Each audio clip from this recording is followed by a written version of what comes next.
Resumen imposible. Mati Colombati te ordena las noticias en un país imposible de resumir. Maldita suerte. Una mirada crítica de una realidad absurda. Y ahí va, martes 9 de abril. Repasemos en los próximos minutos parte de todo lo que está aconteciendo en un país de locos, realmente, ya a esta altura, con Milei en su propia realidad virtual. No sé si alguien pudo ver ayer la entrevista de Milei con Alejandro Fantino. 3 horas 20 de charla. No, la verdad que no. Difícil, en un momento difícil. Pero Prendieron tipo stream. Prendieron, le mandaron.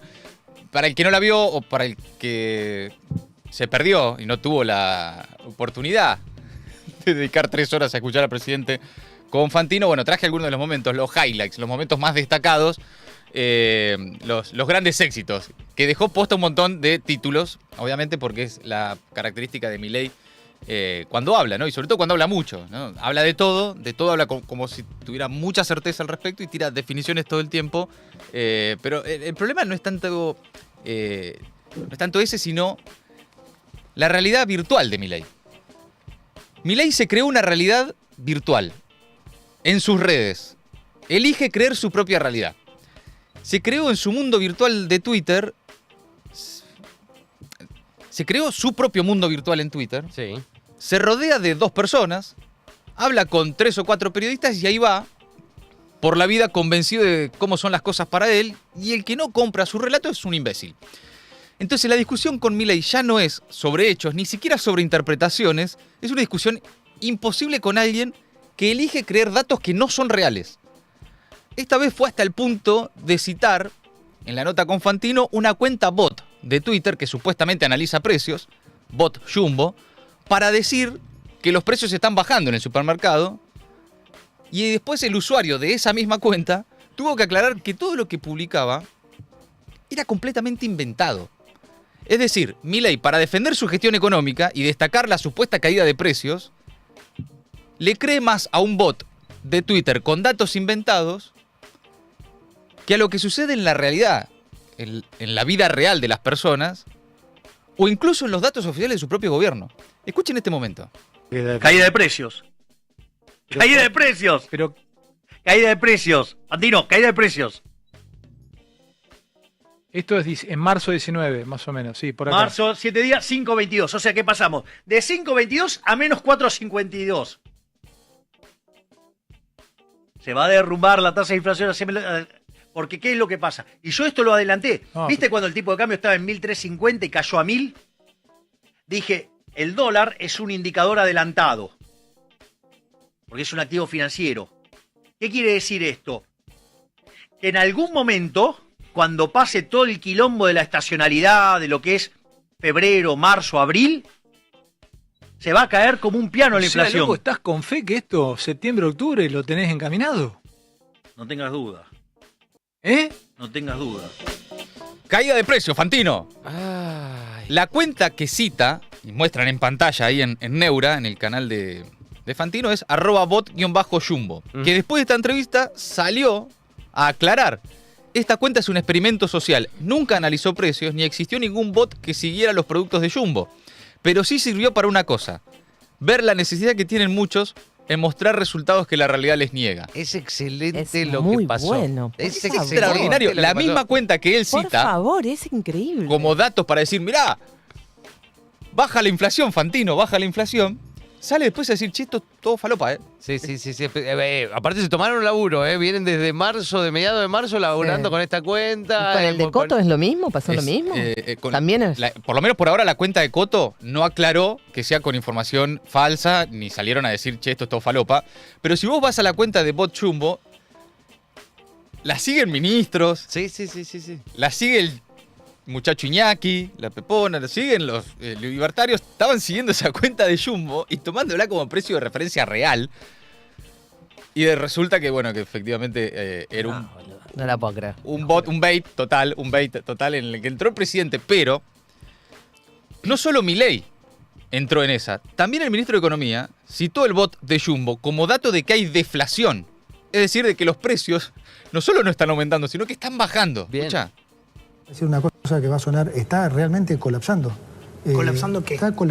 Mirá lo que es alimentos, bebidas. Fíjate lo que fue la primera semana de abril. Sí. Supermercados, alimentos, muchas cosas, está dando menos deflación de entre 3 y 5%. Yo vi el SG que daba 0,4 la cuarta semana, más positivo. El Jumbo Bot está dando menos 5%. El Jumbo Bot, para que la gente entienda, un robot que mira los precios de Jumbo. Y hay uno de Coto también. Sí, hay uno de Coto también. El de Jumbo dio menos 5%. Deflación.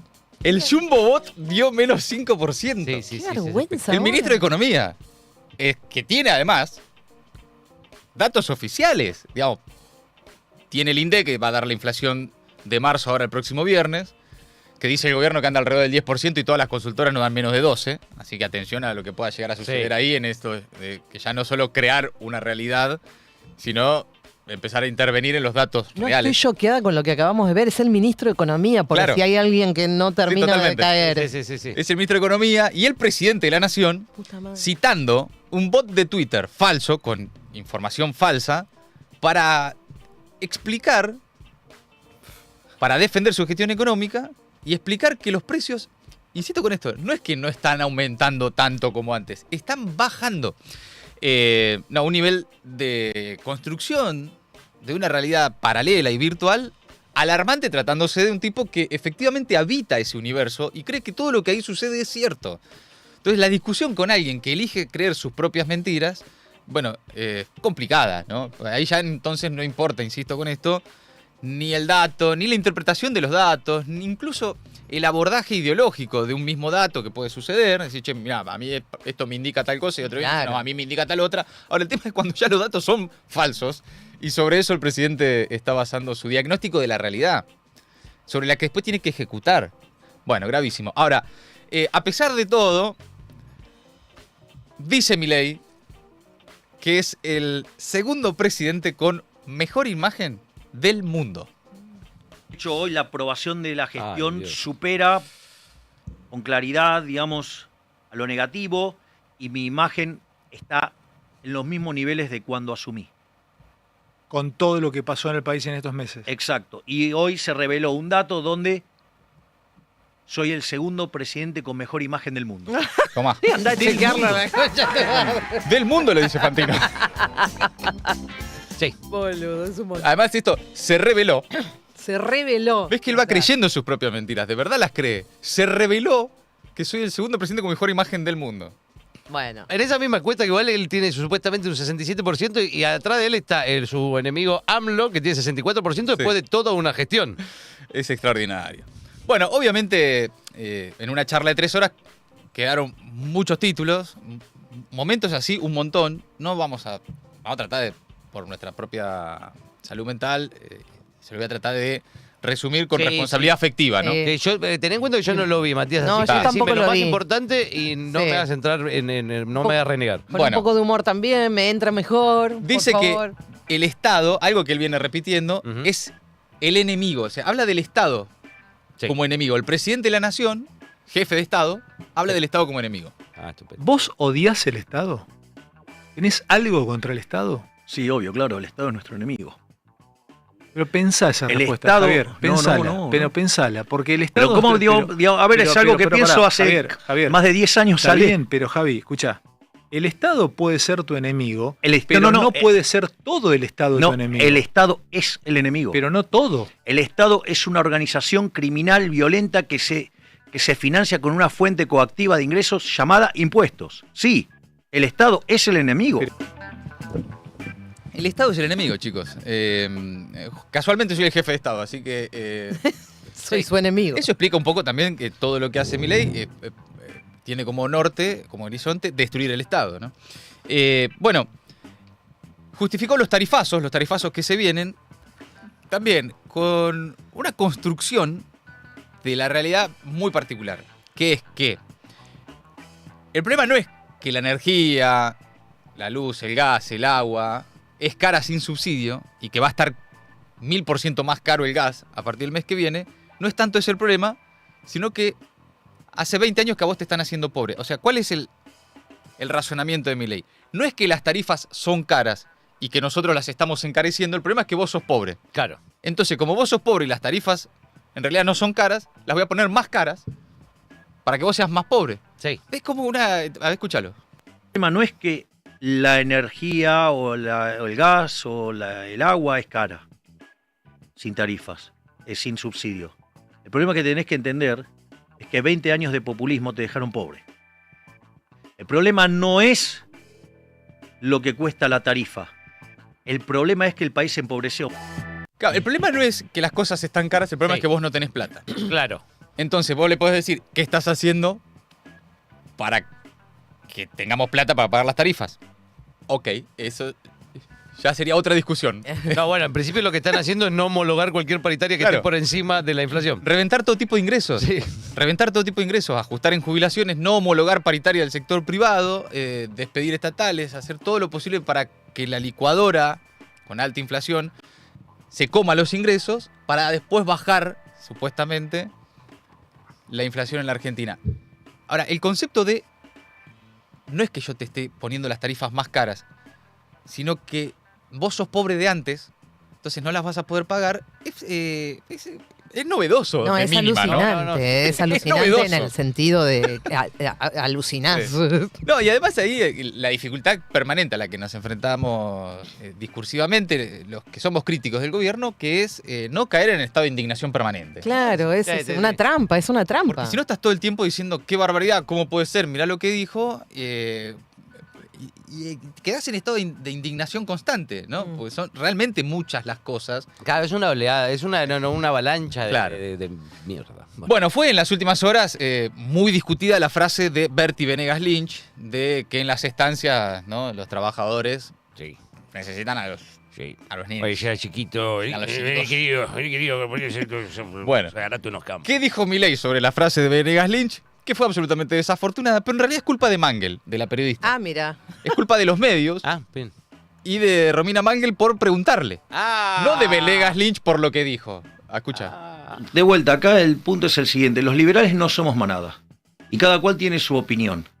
Entonces, después el punto es cuántas restricciones contemplas. O sea, entonces, digamos, cuando vos tenés el caso de Petovelo, que tiene todas las restricciones encima, digamos, es una cosa bastante más complicada. Yo te decía por el tema de la educación o el taller, ¿viste lo que dijo? No, bueno, Dios, una frase absolutamente desafortunada.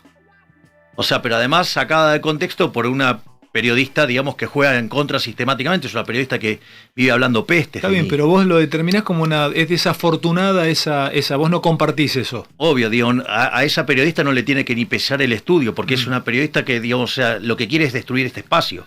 Está bien, pero el que declara es Venegas Lynch, Javi. Bueno, es un error de Bertie de haber ido a ese lugar, ¿no? Digamos, digamos, acá lo que tenés que entender es que también los periodistas juegan. Es decir, y juegan para destruir, claramente. Es decir, hay un montón de periodistas que juegan para destruir. Entonces, digamos, o sea, no tenés que ir a darle nota a esos tipos, porque no les interesa saber qué pensás. No les interesa tener una mejor visión de cómo funciona el mundo. Le interesa ver qué definición te sacan para hacer daño. Eso los termos lo entienden bárbaro. Y los liberales... Bueno, en definitiva es culpa de Mangel por preguntarle... tenía la pregunta muy cortita. Claro, y no de Venegas Lynch por decir que... Bueno, lo que dijo. Acaba de tuitear Jumbo Bot. Atención, último tuit de Bot Jumbo, nuestra nueva referencia empírica de lo que sucede con los precios en la Argentina, y dice: la variación de precios de la canasta de abril... Arre. Uy, lo voy a empezar a seguir esa cuenta porque me encanta. La variación de precios de la canasta básica en el mes de abril. Sos todo, Jumbo. Arre. Nuestro héroe. Está, mirá. Tan capos que son en las redes los tuiteros, los tanques de Twitter, Santi Caputo y toda esa banda, ¿no? Que es un gobierno de tuiteros, ¿no? El vocero presidencial, el Gordodán, todos los tuiteros del gobierno entraron con una cuenta de Twitter. Entrarle por ese lado, porque pensamos que nunca iba a suceder eso. Un gobierno de tuiteros se morfaron la curva. Se comió un bait de una cuenta de Twitter. No, no son buenos ni para tuitear, chicos, en serio. Es impresionante ver a los trolls libertarios queriendo defender esto citando otros bots. Canastita Bot, el bot de Coto, diciendo que no estaban tan mal los números, que los kirchneristas son tan pelotudos, que ponen números que son hasta ciertos. No, es extraordinario. No, le van a encontrar la vuelta, obviamente, porque insisto con algo, no importa la verdad, no importa la realidad, lo que importa es qué construís y qué elegís creer vos de la verdad, porque es un poco la etapa en la que está, no el gobierno, la Argentina, el mundo. El signo de los tiempos. Bueno, habló bastante hablando de mundo, de política internacional, estaba muy contento porque Estados Unidos nos había regalado un Hércules. Bien. ¡Ey! Dijo, nos regaló un Hércules, ¡ey! Bueno, y consideró que el anuncio de la construcción de una base naval integrada en Ushuaia, con la general Richardson al lado, bandera estadounidense, Argentina y pin, fue el acto de soberanía más grande de los últimos 40 años. Ah, buenísimo, me pareció muy soberano. Porque nos avala el reclamo sobre la Antártida y es el primer paso para empezar a pensar la recuperación de Malvinas, dijo Milei, entre muchas otras cosas. Hipótesis de conflicto en las que nos ubica la Argentina también. Ah, sí, me dio mucha tranquilidad eso. Sí, por el traslado de la capital de la Embajada Argentina en Israel a Jerusalén. No es que nos pone en el centro del conflicto, sino... ¿Dónde nos pone? Ya estamos. Que ya estábamos y que ser tibios es un error, ¿no? Entonces está bien, ir a fondo en cosas que ni Estados Unidos hace. Bien. En más de lo que incluso le piden. Bueno, en fin, esta noche Milei viaja a Miami, se va con la hermana, con Karina Milei, con la secretaria general de la presidencia, para recibir allá la distinción de un movimiento dentro de la comunidad judía ortodoxa, y de ahí con sus viajes espirituales también. Cambiamos de tema, pero no tanto. Tiene que ver con la realidad inventada del gobierno. Tras liberar las cuotas, ahora Caputo amenaza a las prepagas. Vamos a defender a la clase media, dijo Toto, el ministro de Economía.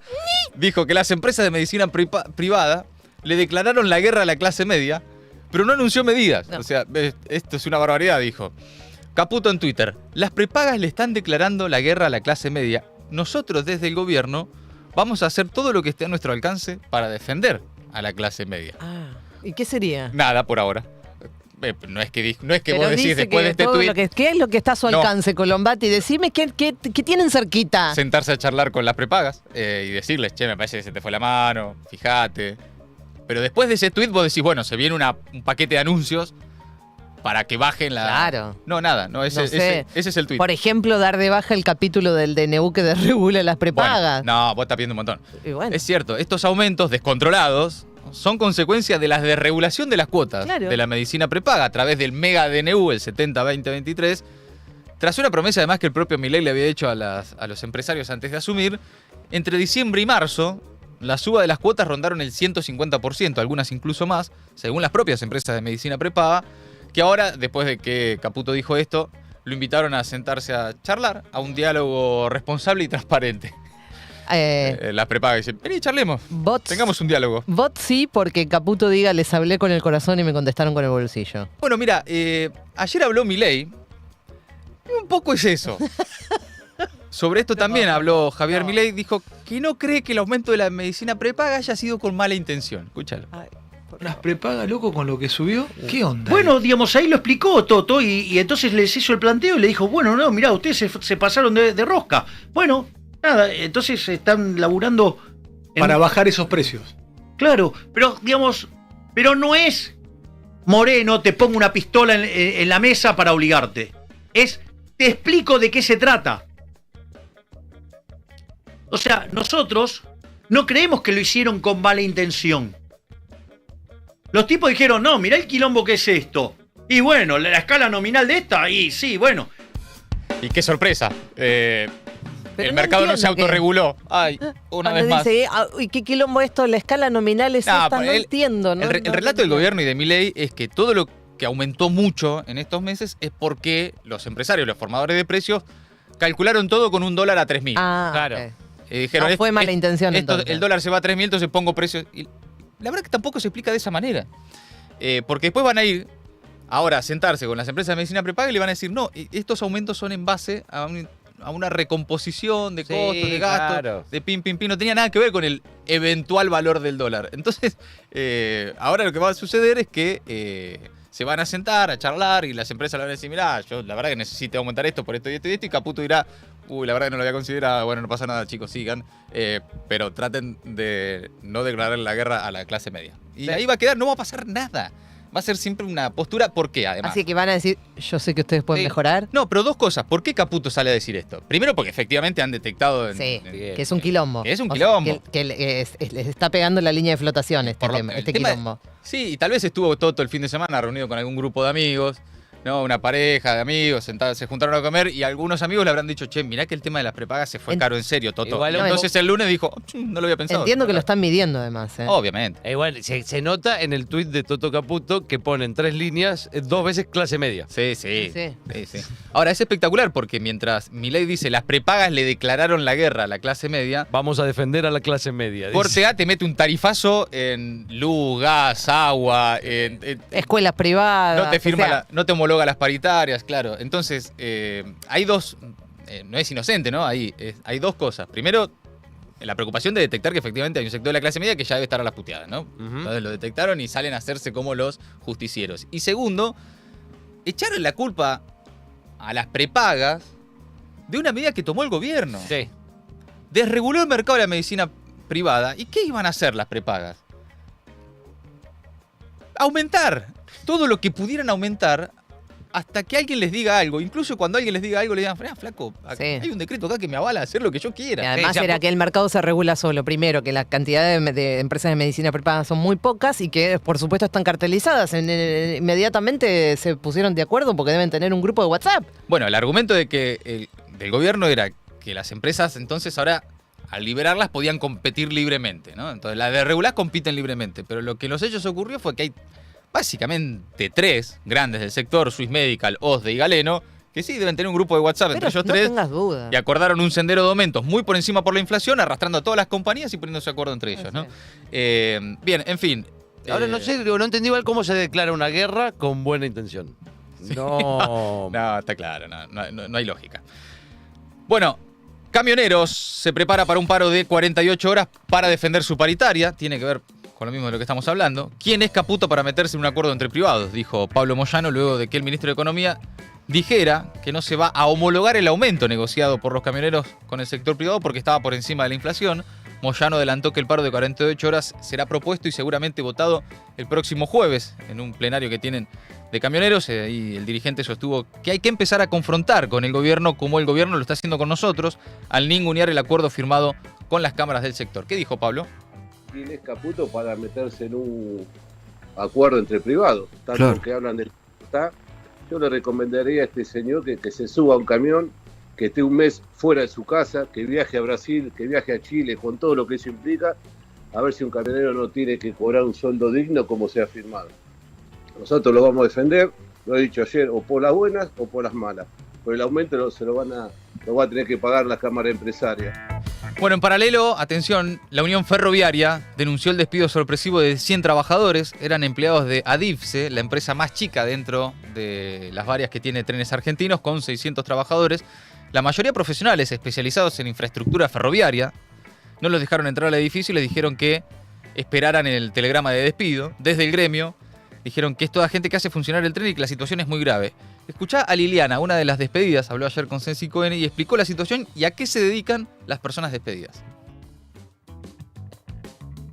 La ferroviaria que se maneja toda la infraestructura del país, del tren, ¿sí? O sea, esto es rieles, una de las estaciones. O sea, acá se mantiene el tren, el funcionamiento del tren diario, ¿sí? De línea. La seguridad del tren depende de esta empresa. Exactamente, sí. Esto es un vaciamiento al tren. Que la gente entienda que si el tren... Tenía una tragedia con trenes en este país. Exactamente. Quiero que entiendan eso. Esto es gravísimo porque es un vaciamiento al funcionamiento del tren. Acá son todos, la mayoría, te parece el 90% son profesionales. Acá trabajan ingenieros, arquitectos, licenciados, toda gente que hace funcionar el tren. Bueno, grave lo que cuenta, ¿no? El panorama de lo que explica ahí una de las trabajadoras despedidas. Siguiendo con el transporte y con los conflictos sindicales, finalmente no hay paro de colectivos en el AMBA, al menos hasta el miércoles. Eso informó la Unión de Tranviarios Automotor. Si bien el conflicto salarial no fue resuelto todavía, el gremio y las cámaras acordaron volver a reunirse con la Secretaría de Trabajo el miércoles, así que hasta esa reunión al menos no va a haber paro. Bueno, si no hay solución, posiblemente sí luego, ¿no? No hay conciliación obligatoria, sino una reunión el miércoles. Una nueva reunión el miércoles al mediodía. El gremio sigue amenazando con tomar una medida de fuerza si no se logran las soluciones con los reclamos salariales. Las empresas de colectivos argumentan que el gobierno no giró los fondos necesarios para hacer frente al reclamo del sindicato. Por otro lado, mañana, atención, este miércoles, las organizaciones sociales nucleadas en la UTEP, otra vez en la calle, realizarán una jornada de lucha nacional en conjunto, dicen, para seguir visibilizando la situación crítica que está viviendo nuestro país, sobre todo los últimos y últimas de la fila que conformamos el sector de la economía popular. Emergencia social en todo el país es la convocatoria de la Unión de Trabajadores de la Economía Popular a una jornada de lucha nacional este miércoles. Mirá este dato. Un nuevo informe del Observatorio de la Deuda Social de la UCA, de la Universidad Católica Argentina, dice que el 32% de los trabajadores vive en hogares pobres, ¿no? Trabajadores pobres en la Argentina. Este nuevo informe explica identifica las causas de hasta qué punto incluso tener un empleo, formal o informal, no es suficiente para evitar vivir en la pobreza hoy en la Argentina. Ni tener laburo te salva de la pobreza hoy en la Argentina. Los trabajadores ocupados que viven en hogares pobres pasaron del 11,5% en 2012 al 32,5% en 2023. Una década fatal, lo que representa alrededor de 6,5 millones de personas. Además, según la UCA, se estima que este porcentaje habría aumentado ya solamente en el primer trimestre de este año, 2024, por las razones que venimos relatando y por lo que estamos viendo y por lo que todos conocemos, especialmente por la pérdida de poder adquisitivo. El informe de la UCA enumera entre los motivos de este fenómeno la precariedad laboral, el avance del empleo informal, la caída del salario real y los limitados efectos de las políticas oficiales de empleo. Cambiamos de tema, tiene que ver con la crisis y con el desguace del Estado, ese estadio que es el Estado que es el enemigo, ¿no? Como dijo el presidente. Crisis en las universidades. Vienen advirtiendo las universidades que están en crisis, se viene una temporada muy compleja. Sí. ¿Y qué hizo el secretario de Educación? Ningunear el reclamo de la UBA. Dijo que son comentarios para los medios. Dio una entrevista en La Nación, mientras diferentes facultades de todo el país no solo advierten que el ajuste libertario pone en riesgo la continuidad del ciclo lectivo, sino que algunas ya están casi en el inicio de cesación de pagos. Carlos Torrendel, secretario de Educación, habló con La Nación y dijo que no hay una política de ajuste contra las universidades. Así que al revés, creo que nosotros estamos recomponiendo la situación y me parece que hay más ruido que realidad, porque efectivamente los salarios van creciendo, aunque por supuesto con las limitaciones de todos los salarios en la Argentina, y ahora estamos restituyendo fuertemente, diría yo, en relación con todo lo que se hizo previamente, los gastos de funcionamiento. Así que al revés, me parece que para el sector universitario hay buenas noticias más que malas. Desde la Universidad de Buenos Aires, desde el Consejo Interuniversitario Nacional, el CIN, están planteando que tienen recursos para funcionar hasta junio, con ese 70% de aumento en los gastos operativos. Bueno, no entiendo cómo funcionó en un año y medio con los recursos congelados. Sería una buena pregunta para hacerse. Entonces, a mí me parece que efectivamente son más comentarios que se hacen para los medios, sinceramente, que realidades, porque la realidad es que las universidades siguen funcionando, van a seguir funcionando. No hay ninguna propuesta de ajuste en ese sentido, por lo menos no se ve en la realidad. Bueno, ahí está, posiblemente una persona a la que muchos de ustedes no conocían, es el secretario de Educación, Carlos Torrendel, dice básicamente que las universidades están fenómeno, que la culpa es del gobierno anterior y que ahora están mejor que antes. El vicerrector de la Universidad de Buenos Aires, Emiliano Jacobiti, estuvo dando varias notas en estos días y advirtió el jueves que si el gobierno no actualiza el presupuesto universitario, que es una prórroga ya además del que se había destinado en 2023, claro, gran parte de la UBA va a cerrar en el segundo cuatrimestre, están diciendo desde la Universidad de Buenos Aires. Por otro lado, 10 rectores de universidades públicas nacionales van al Congreso por el recorte del presupuesto, proponen declarar la emergencia presupuestaria del sistema universitario y plantean que las partidas de los gastos de funcionamiento se actualicen en base a la inflación. También ayer, el Frente Sindical de Universidades Nacionales y la FUBA convocaron para el 25 de abril a una marcha nacional por la situación crítica salarial y presupuestaria, unidad para defender la universidad pública, gratuita, laica y de calidad, es lo que dicen en un comunicado que firman todas, además, algo bastante inusual. Contrario a lo que dice el gobierno, la situación de las universidades nacionales es crítica. Lo están diciendo las autoridades, no lo dice solo Jacobiti de la UBA, lo están diciendo todas las universidades nacionales del país. Y según anticipan, con este presupuesto y con una inflación interanual que supera el 270%, el dinero disponible solo alcanzará para mayo o junio, es lo que están diciendo todas las universidades. De hecho, ya hay rectores que afirman que en estas condiciones el inicio del segundo cuatrimestre podría estar en riesgo. Ayer contábamos, de hecho, la Universidad Nacional del Comahue, la UNCO, que informó que por falta de fondos va a dejar de pagar servicios básicos como limpieza o elegir qué limpiar, por ahí los baños y las aulas, pero el resto no, la imposibilidad de pagar la luz y el gas en el ingreso al invierno también, ¿no? No, imagínate que es un presupuesto del 23 elaborado que entre agosto y septiembre del 22. En octubre del 22 se elabora. Salía una cosa en octubre del 22 y lo que te sale ahora. Exactamente. Contábamos lo mismo que, ¿te acordás que nos contaba Raquel Chand del CONICET, ¿no? Que tienen que elegir qué hacer. Entonces, bueno, ella había elegido comprarse las mopas para que cada uno pueda limpiar su espacio y ahorrar en eso. Y siguiendo con la línea de la realidad virtual inventada por el gobierno, la respuesta oficial es, no, nada de todo eso está pasando, eso no existe, no sucede, son solamente comentarios para los medios. Igual no es lo que piensa Torrendel. Quiero decir que tengo contacto con muchos rectores de universidades y se han juntado con él. Bueno. Y obviamente en privado dice otra cosa. Entonces ahora, los comentarios para los medios son de Torrendel. Tenés dignidad. Si no estás de acuerdo, marchá. Bueno, sobre el desguace del Estado, no nos olvidamos de los trabajadores de Telam. Tampoco el Papa Francisco manifestó su preocupación por las personas despedidas de la Agencia Estatal de Noticias. Pienso en los trabajadores de Telam, me preocupa cuando veo situaciones de inseguridad, dijo el Papa, y aseguró que no se ve el futuro y cómo seguirá el camino. Escúchalo. Eso me preocupa un poco en la comunicación. Cuando veo una situación de inseguridad, pienso en los trabajadores de Telam, por ejemplo, que como que no se ve el futuro y no se sabe con seguridad cómo seguirá el camino. Rezo por los trabajadores que están en esa situación nebulosa. Otra vez el Papa metiéndose de lleno, directamente, sobre la situación argentina. En este caso, puntualmente con Telam, pero me parece que en general, ¿no? Por los trabajadores del Estado.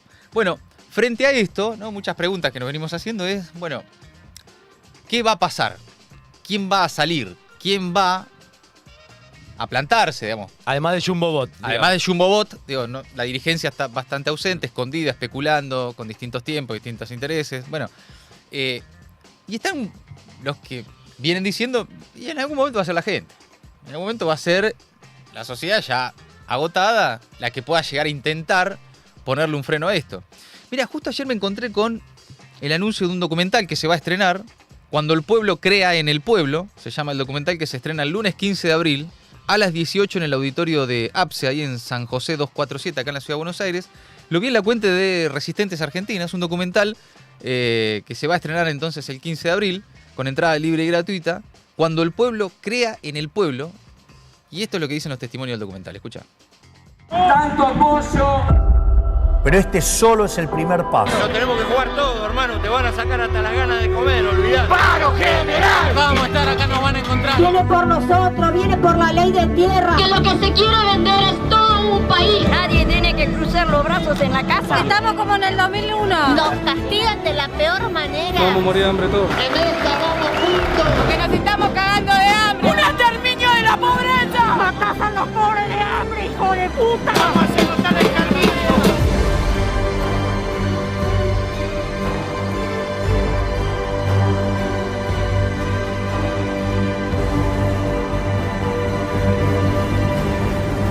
Cuando el pueblo crea en el pueblo es este documental. Entonces yo lo encontré en la cuenta de Twitter Resistentes Arg, digo por si ahí quieren tener la información de cuándo se estrena. Es una organización política, Resistentes, que hace muy buenos contenidos audiovisuales y bueno, ya han hecho un documental, ¿no? Bueno, la pregunta, ¿no? ¿Quién va a conducir? ¿Quién va a ordenar? ¿Quién va a guiar y a liderar ese proceso de bronca que ya se observa y que, por cómo viene la mano, va a seguir creciendo? Bueno, cambiamos de tema. Última noticia tiene que ver con que el gobierno avanza con la nueva ley ómnibus, una nueva ley ómnibus reducida. El jefe de gabinete Nicolás Pose y el ministro del Interior Guillermo Franco recibieron ayer en Casa Rosada al jefe del bloque de diputados Hacemos Coalición Federal, Miguel Ángel Pichetto, y a los integrantes de ese bloque en el marco de la discusión sobre esta nueva ley ómnibus. Sobre ganancias, finalmente se acordó que volverá a pagarse, lo que está llegando a un acuerdo del oficialismo y la oposición, un sector de la oposición, volverá a pagarse con un mínimo no imponible para solteros de 1.800.000 pesos, para casados con 2 hijos de 2.200.000 pesos. Esto va a generar obviamente también más conflicto con algunas organizaciones sindicales. Salió ayer Palazzo de la Bancaria a decir, muchachos, vamos a un paro ya. Bueno, tras la reunión, Miguel Ángel Pichetto anticipó que la iniciativa empezaría a tratarse en comisión la semana que viene y consideró que tienen ahora una visión positiva. No es la primera reunión, es la continuidad de otras reuniones donde también hicimos llegar observaciones, hubo un diálogo, creo que hay una perspectiva mucho mejor a cómo se trató en su momento la ley ómnibus. Así que tenemos una visión positiva, va a estar ingresando mañana, probablemente mañana ingresaría el proyecto y la semana que viene empezaría a tratarse en comisión. El texto entonces va a ser enviado en las próximas horas a gobernadores, diputados y los bloques de la UCR y Hacemos Coalición Federal. Ya vienen charlando, marcando algunas diferencias con algunos de los puntos del proyecto, pero en la práctica la negociación parece estar bastante avanzada. Va a haber ya plenario de comisiones el 17 de abril y parece, por todos los diálogos que esta vez sí tuvieron antes de mandar el proyecto de ley, que tendrían los números en diputados para avanzar y no volver a cometer ese papelón de, en plena sesión, volver a comisiones en la primera gran derrota política del gobierno. A no ser que algún funcionario de acá hasta que se pueda tratar eso, incluso el presidente se mande alguna y bueno ayer y quede todo en saco roto, ¿no? No lo pusimos hoy, pero parte de las tantas cosas que dijo Milei fue, la ley ómnibus, el DNU, el Congreso, no hagan lo que quieran. A mí no me importa nada lo que ahí pase. Mientras tenés a su gobierno negociando con la oposición, tratando de avanzar. Pobre Franco, ¿y ahora qué pasó? Callate la boca. Bueno, de ese encuentro también participaron Martín Menem, el presidente de la Cámara de Diputados, estaba Florencio Randazzo, Monzó, Massot, López Murphy, Margarita Stolbizer, bueno, todo ese bloque heterogéneo. De los que fueron quedando sueltos, es que se encontraron en un mismo lugar. Massot anticipó algunas claves sobre lo que viene, el mínimo de ganancias, las escalas del monotributo, se viene una reforma laboral, le dicen modernización laboral, vamos a ver en qué condiciones y qué dice el texto, y un blanqueo. Fueron varias, fue una reunión larga, pero 3 que creo que van a ser de mayor interés para la gente. La primera, obviamente, como ya se viene conversando, de aumentar todavía más de lo que se viene hablando el mínimo no imponible de este nuevo impuesto a los altos ingresos. Y obviamente espaciar más las escalas para que verdaderamente sea eso, sea un impuesto a los altos ingresos. Y algo más importante todavía, que viene siendo una deuda histórica con los monotributistas y los autónomos, que es que eso quede empalmado, ¿no? que los monotributistas tengan mayor escala, y obviamente va a aumentar el monotributo para que sea bastante ecuánime lo que termina pagando un monotributista, un autónomo, un trabajador en relación de dependencia, que es una deuda histórica. Se producían muchas distorsiones. También hubo un pedido importante de todo el bloque, como lo venimos haciendo públicamente desde hace meses, de incluir la modernización laboral para que verdaderamente haya algo expansivo en términos de empleo y que terminemos con la industria del juicio y esa detracción a la toma de empleo. ¿Va a estar incluido en la ley de base? Bueno, no es el capítulo laboral, es una modernización laboral que se está trabajando desde hace tiempo. El gobierno tiene su propuesta, varios bloques tenemos otra, pero le hemos planteado que queremos que se incluya. Que se incluya eso. Que bueno, ahí está entonces más o menos lo que se viene, mientras Milei relativiza estos acuerdos parlamentarios, incluso ayer decía, ¿no? Desvalorizó las negociaciones por el proyecto, incluso lo del Pacto de Mayo, hagan lo que quieran, y están ahí Franco, Pose, Menem tratando de llegar a acuerdos que parece que están alcanzando, así que en las próximas horas va a haber novedades, veremos. Queda pendiente la letra chica de qué es eso de modernización laboral, ¿no? ¿En qué consiste? Bueno, hasta ahí el resumen imposible de un país imposible de resumir. Y vamos a ver cómo está el tiempo.